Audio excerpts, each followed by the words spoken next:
नमस्कार।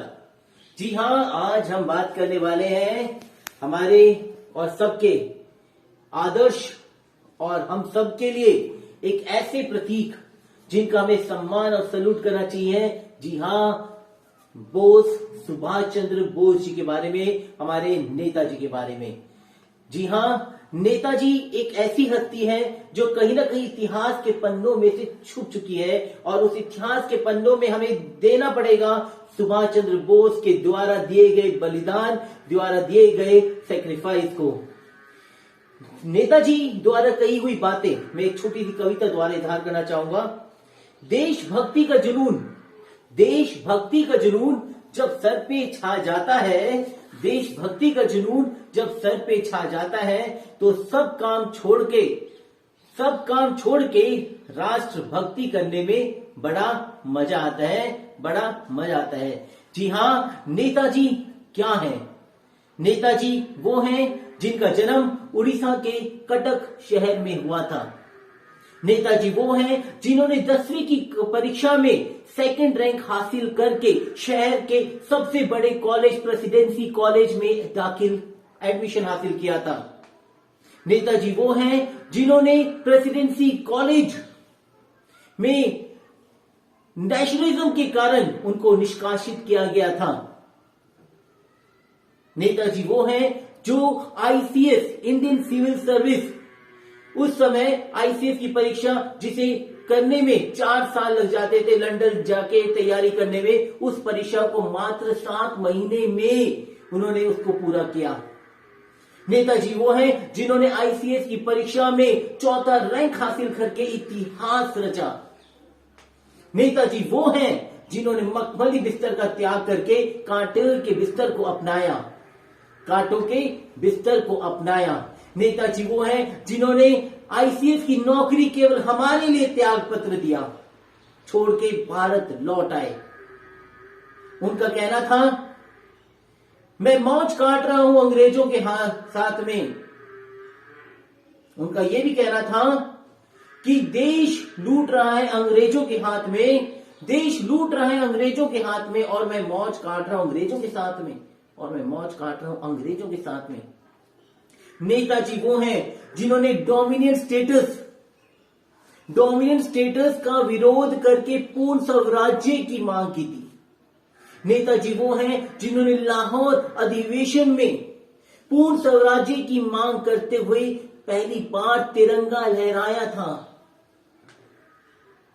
नेताजी वो हैं जिन्होंने, नेताजी और क्या है वही बताऊंगा आपको मैं। नेताजी वो हैं जो बिना प्रचार के कांग्रेस प्रेसिडेंसी इलेक्शन में गांधी जी द्वारा प्रतिनिधि चुने सीतारमैया को हरा के उन्होंने कांग्रेस अध्यक्ष पद हासिल किया। और यही वो नेताजी हैं जिन्होंने अपने गुरु गांधी जी का मान रखते हुए, एकलव्य का उदाहरण देते हुए कांग्रेस अध्यक्ष पद से त्याग दिया।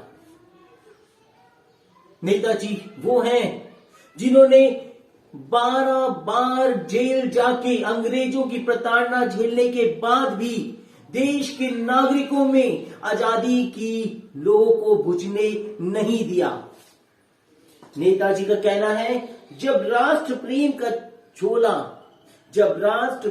का झोला दिल में छा जाता है, जब राष्ट्र प्रेम का झोला दिल में छा जाता है तो दुनिया का हर हर सुख फीका नजर आता है। जी हाँ, नेताजी वो हैं जिन्होंने जर्मनी के हिटलर जैसे नेता को भी अपनी बोली से प्रभावित कर दिया। नेताजी वो हैं जिन्होंने कहा, तुम भारतीय कब तक अंग्रेजों की गुलामी करके अंग्रेजों के साथ भारतीयों के खिलाफ लड़ते रहोगे। नेताजी वो हैं जिन्होंने कहा, तुम मुझे खून दो, मैं तुम्हें आजादी दूंगा। नेताजी वो हैं जिन्होंने अप्रैल 1944 में सिंगापुर और बर्मा के रास्ते से होते हुए मणिपुर में आजाद हिंद फौज के साथ पहली बार देश का तिरंगा लहराया।